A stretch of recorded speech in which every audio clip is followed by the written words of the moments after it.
नमस्कार, आप देख रहे हैं जनता टीवी। मैं हूं आपके साथ अमन त्रिपाठी। बुलेटिन की शुरुआत करेंगे एक बड़ी खबर के साथ।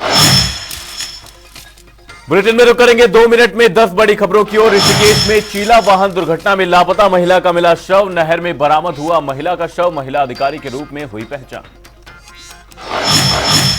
सीजर मेटी का 215वां जयंती समारोह Balaji institute of alternative medical science and cancer research centre में किया गया आयोजन।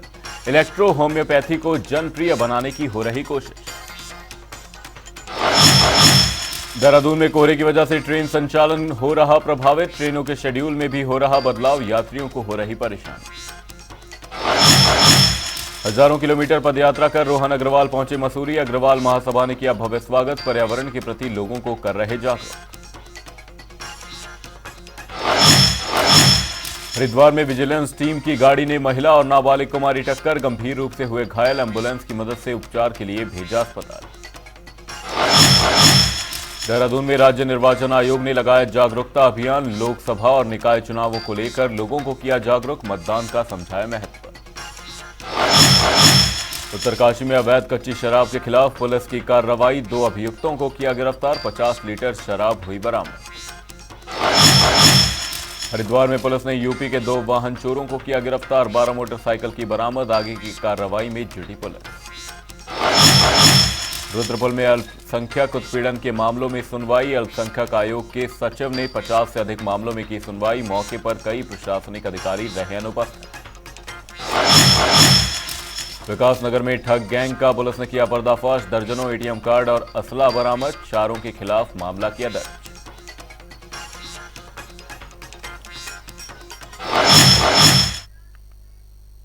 दो मिनट में 10 बड़ी खबरों के बाद अब रुक करेंगे उत्तराखंड से जुड़ी कुछ अहम खबरों की ओर। सीएम धामी ने विकसित भारत संकल्प यात्रा के तहत जनपद चंपावत के लाभार्थियों से वर्चुअल संवाद किया।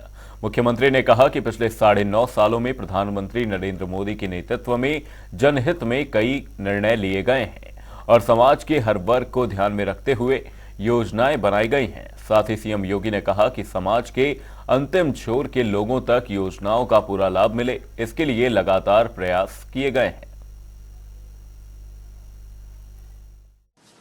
आदरणीय प्रधानमंत्री मोदी जी के जो 9 सालों का कालखंड है, इन 9 सालों के कालखंड में बहुत सारे निर्णय लिए गए हैं, बड़े महत्वपूर्ण निर्णय लिए गए हैं जो पहले कभी नहीं लिए गए थे।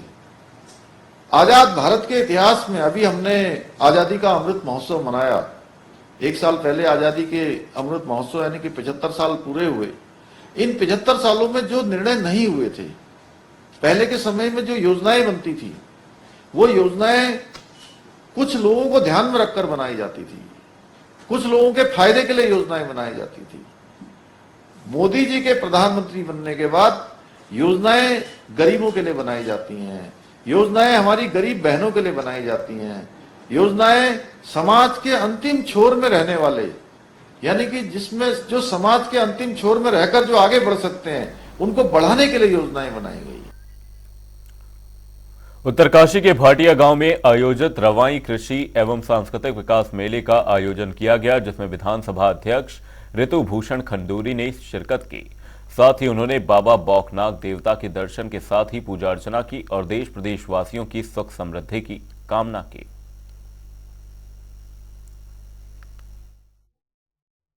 जो हम लोग आकर्षित बीच में हुए थे, उसके कारण कुछ समाज में अलगाव देखने को मिला, जहां हम अपनी संस्कृति को भूलते चले गए, अपने संस्कारों को भूलते चले गए।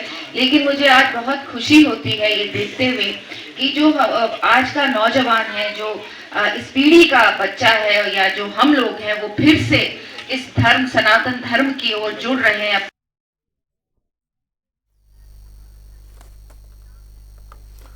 अयोध्या में राम मंदिर बनकर लगभग तैयार है और 22 जनवरी को इसका उद्घाटन होने वाला है। इसको लेकर राजनीति भी चरम पर है। बता दें, कांग्रेस अध्यक्ष मल्लिकार्जुन खड़गे, सांसद सोनिया गांधी और अधीर रंजन चौधरी ने कार्यक्रम में जाने के निमंत्रण को अस्वीकार कर दिया है। वहीं कांग्रेस प्रवक्ता शीशपाल सिंह बिष्ट ने भी सवाल उठाए हैं। तो वहीं बीजेपी मीडिया प्रभारी मनवीर सिंह चौहान ने कहा कि कांग्रेस के बड़े नेताओं ने राम मंदिर प्राण प्रतिष्ठा का न्योता ठुकराकर यह साबित कर दिया कि कांग्रेस सनातन विरोधी पार्टी है। देखिए, कांग्रेस पार्टी देश के संत समाज के साथ है और जब सनातन में सर्वोच्च पद पर आसीन जो है चारों पीठों के शंकराचार्य कह रहे हैं कि ये प्राण प्रतिष्ठा शास्त्र सम्मत धर्म सम्मत नहीं हो रही है और शंकराचार्यों की धर्माचार्यों की जो है शंकाओं का समाधान करने की जिम्मेदारी जो है सत्ता पक्ष पे थी, वो जो है अपनी हठ धर्मिता पर अड़ी हुई है और धर्म विरोध कार्य कर रही है, तो हम जो है शंकराचार्यों का अपमान कैसे सहन कर सकते हैं। कांग्रेस पार्टी शंकराचार्यों का जो भी आदेश होगा, धर्माचार्यों का जो भी आदेश होगा और जो शास्त्र सम्मत कार्य होगा, निश्चित तौर पर सदैव उसके साथ खड़ी रही है। कांग्रेस के नेतृत्व द्वारा, सोनिया गांधी द्वारा, खड़गे जी द्वारा राम मंदिर के प्राण प्रतिष्ठा कार्यक्रम को अस्वीकार किया गया है, तो यह पहले से ही तय था कि कांग्रेस ने, जिसने हमेशा भगवान राम को काल्पनिक कहा, जिसने भगवान राम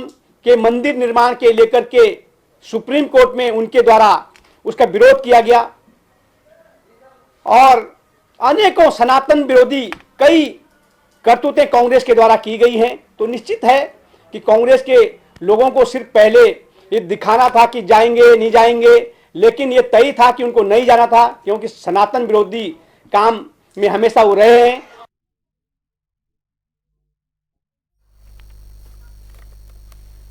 22 जनवरी को राम मंदिर में रामलला की प्राण प्रतिष्ठा को लेकर देश भर में उल्लास है। बता दें, उत्तराखंड में भारतीय जनता पार्टी का एसटी वर्ग भी पूरे प्रदेश में इसे पर्व के रूप में मनाएगा। बीजेपी के प्रदेश उपाध्यक्ष देशराज कर्णवाल ने बताया कि 14 से 21 तारीख तक पूरे प्रदेश में सफाई अभियान चलाया जाएगा। इसके बाद 22 तारीख को सभी धार्मिक जगहों पर भगवान राम के भजन कीर्तन का आयोजन किया जाना है। भगवान राम के मंदिर के लिए प्राण प्रतिष्ठा के लिए भारतीय जनता पार्टी 14 से 21 तारीख तक मंदिरों में सफाई अभियान का कार्यक्रम पार्टी की तरफ से है। 22 तारीख को सीधा प्रसारण हर मंदिर में होगा और खासकर जो गुरु रविदास जी के मंदिर है, भगवान वाल्मीकि जी के मंदिर हैं, महात्मा ज्योतिबा फुले जी और तमाम हमारे महापुरुषों के जो मंदिर हैं, अंबेडकर जी की स्टेचू है, हम सारी जगह कोशिश ये करेंगे कि अधिक से अधिक अनुसूचित जाति समाज के लोग, क्योंकि भगवान राम सबके थे, वो पर्टिकुलर किसी एक समाज के नहीं थे, तो इसलिए ये अभियान हमारा चल रहा है और भव्य और दिव्य इस कार्यक्रम में राम ज्योति में मेरा सभी अनुसूचित जाति समाज आगे बढ़ करके हिस्सा ले रहा है।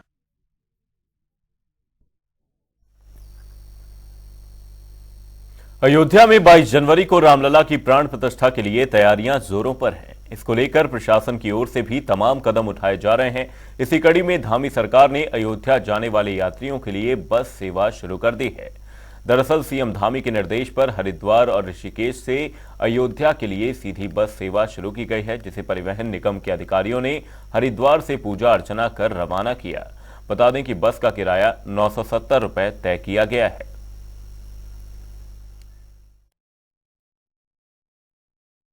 इसका रूट जो है, ये प्रारंभ जो है ऋषिकेश से होगी ये बस।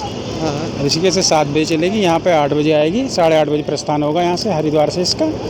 और हरिद्वार से ये नजियाबाद, नगीना, धामपुर, शिवहारा, कांट, मुरादाबाद, रामपुर, बरेली, सीतापुर, सिंधौली, लखनऊ होते अयोध्या जाएगी। जैसा कि आप जानते हैं, हमारी सरकार जो है, उत्तराखंड सरकार जो है, हमारे धामी जी हैं, उन्होंने ये पहल शुरू कराई है। आप जानते हैं 22 तारीख को हमारे श्री राम जी हैं जो विराजमान हो रहे हैं, उन्हीं के उपलक्ष्य में ये बस का प्रारंभ कराया गया है।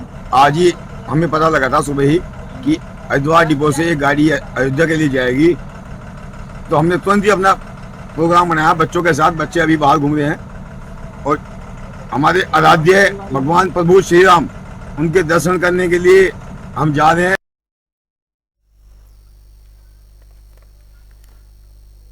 रुद्रपुर में 9 दिन तक चलने वाले राष्ट्रीय सरस मेले का केंद्रीय मंत्री अजय भट्ट ने फीता काटकर शुभारंभ किया। बता दें कि सरस मेले में जिले और अन्य कई राज्यों की कई महिला सहायता समूहों ने अपने स्टॉल लगाए हैं। जिसमें उन्होंने अपने समूह से निर्मित उत्पादों की प्रदर्शनी लगाई है, जिसकी केंद्रीय मंत्री अजय भट्ट ने जमकर तारीफ की है।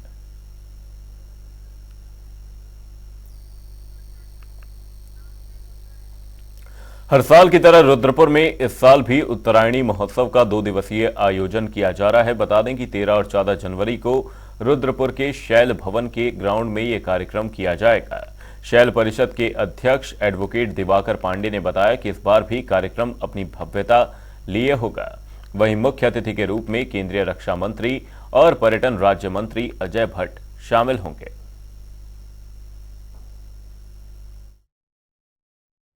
12 तारीख को दिन शुक्रवार भूमि पूजन होगा, स्थल पूजन होगा वेदाचार्यों द्वारा, और 13 तारीख को विभिन्न सांस्कृतिक दलों के द्वारा अपनी प्रस्तुति दी जाएगी, जिसमें छोलिया, चाचड़ी, छपेली, न्योली और छोलिया दल एक विशेष प्रस्तुति देगा।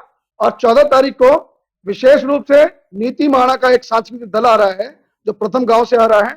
विभिन्न विद्यालयों का प्रतिभाग होगा और छोलिया नृत्य एक विशेष इसमें मनमोहक प्रस्तुति देगा।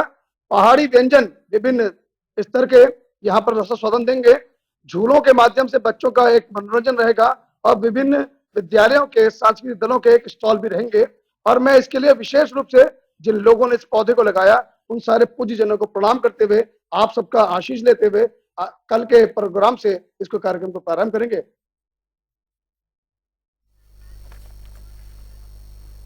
बैजनाथ में तंबाकू निषेध दिवस के अवसर पर अस्पताल में गोष्ठी का आयोजन किया गया, जिसमें मुख्य अतिथि राज्यपाल शिव सिंह बिष्ट शामिल हुए। इस दौरान मंत्री ने कार्यक्रम को संबोधित करते हुए युवाओं को नशे से दूर रहने की अपील की। कि आज हमारे सीएससी बैजनाथ में तंबाकू निषेध पर एक कार्यक्रम का आयोजन यहाँ पर किया गया और उसमें हमारे जो ब्रह्मकुमारी परिवार के लोग भी यहाँ पर आए हैं, उनके द्वारा समाज के उत्थान के लिए लगातार काम किया जा रहा है। और मैं मानता हूँ कि तंबाकू क्या कोई भी नशा जो हमारे जीवन को खोखला करता है, उस नशे का सेवन हमारा समाज न करे, उसका ही उद्देश्य सभी लोगों का है। और आज के इस अवसर पर मैं सभी लोगों से कहना चाहूंगा कि हमारा समाज में इस तरह के नशे से हम लोग दूर रहें और इस नशे के खिलाफ एक मुहिम चलाने की आवश्यकता हम सब लोगों को है। और निश्चित रूप से जो आज ये छोटी सी मुहिम बैजनाथ सीएससी से शुरू कर रखी है, वो मुहिम आगे चलकर बड़ी मुहिम बनेगी और हम जो हमारा उत्तराखंड है, नशा मुक्त उत्तराखंड की जो परिकल्पना हम सबकी है, वो जरूर पूरी होगी।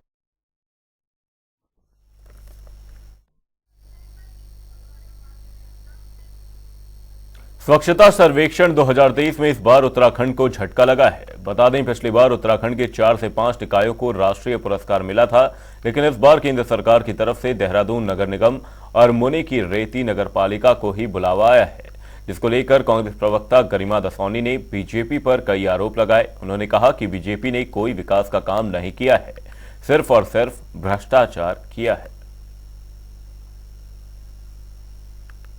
स्वच्छता सर्वेक्षण तो छोड़िए, लेकिन हमें तो भागते भूत की लंगोट भी हासिल नहीं हो पा रही है। इसलिए क्योंकि आप भ्रष्टाचार में देखिए कि अकेले नगर निगम देहरादून में 60 करोड़ के घोटाले का खुलासा हुआ है।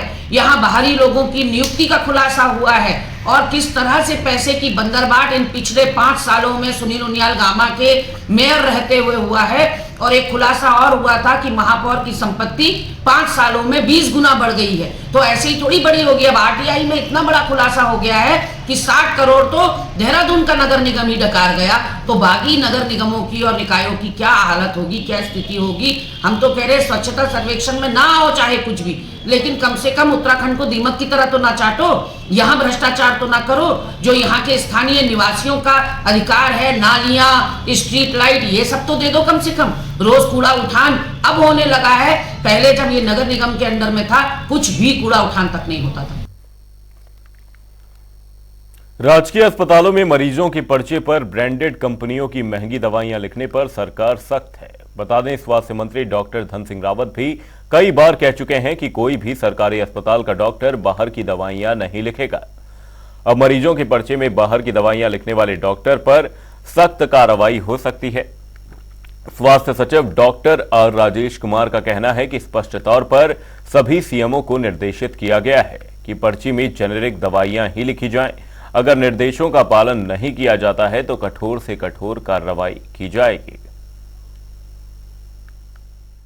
देखिए, हम लोगों ने इंस्ट्रक्शंस लिखित में भी पारित किए हैं सभी सीएमओस को कि जेनरिक ड्रग्स का ही प्रिस्क्रिप्शन डॉक्टर्स लिखें और इसका अगर अनुपालन सुनिश्चित नहीं किया जाता है तो कठोर से कठोर कार्रवाई की जाएगी। ये भी हम लोगों ने अवगत कराया है। समय समय पे जब हम लोगों की मीटिंग्स होती हैं सीएमओ के साथ और बाकी जो हमारे हेल्थ प्रोफेशनल्स के साथ, उन सबको हम लोग अवगत कराते हैं। जो हमारी मीटिंग्स होती हैं, हमारे कॉन्फ्रेंसेस होते हैं, इसमें भी हम लोग रेगुलरली लोगों को अवगत कराते हैं कि ये एक जन भावना से जुड़ी हुई चीज़ है और हम बार बार उस जियो का भी उनको उल्लेख करते रहते हैं। तो इसका काफ़ी हद तक मैं समझता हूँ अनुपालन हो गया है। नहीं हो रहा है, वहाँ पे हम लोग कार्रवाई कर ही रहे हैं। लास्ट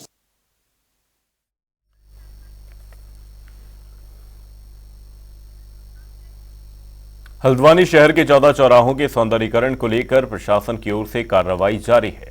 इसी कड़ी में नगर निगम ने अवैध रूप से किए गए अतिक्रमण को हटाने का काम किया है। फिलहाल निजी संपत्ति में अतिक्रमण को लेकर निगम की ओर से 65 नोटिस जारी किए जा चुके हैं। वह इस पर हल्द्वानी के नगर आयुक्त ने कहा कि अतिक्रमण किसी भी सूरत में बर्दाश्त नहीं किया जाएगा।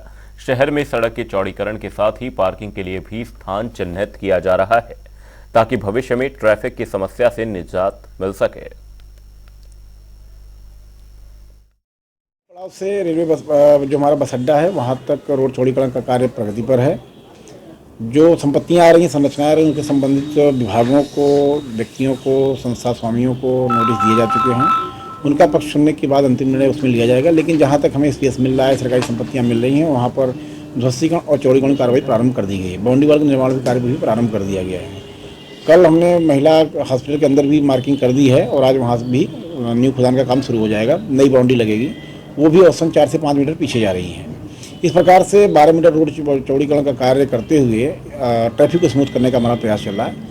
बीच में कुछ धार्मिक संरचनाएं हैं, उनके प्रतिनिधियों को हमने पत्र के माध्यम से सूचित किया था, वार्ता के लिए बुलाया था, वार्ता के लिए आए भी थे। उन्हें हमने अपनी पूरी स्थिति बताई, योजना के विषय में उनको जानकारी दी, आवश्यकता के विषय में जानकारी दी उनको।